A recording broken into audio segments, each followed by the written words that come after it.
திராவிட முன்னேற்ற கழக அரசாங்கத்தை பொறுத்தவரையும் அவர்கள் எப்பொழுதும் ஆட்சிக்கு வந்தால் ஊழல் செய்வதுதான் அவர்களுடைய முதல் பணி.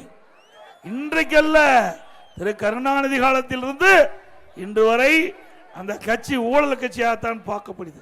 ஊழலின் ஊற்றுக்கான் இந்தியாவிலே எத்தனையோ மாநிலம் இருக்குது.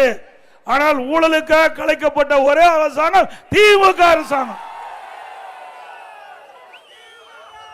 இன்றைய தினம் எல்லா துறைகளிலும் இன்றைக்கு ஊழல் நிறைந்திருக்கின்றது. ஊழல் இல்லாத துறையே கிடையாது.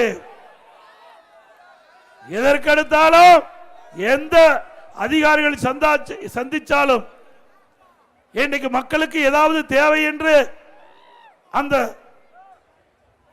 துறைக்கு சென்று சம்பந்தப்பட்ட அதிகாரிகளை சந்தித்து கேட்டால் மேலிடத்துக்கு கொடுக்க வேணும்.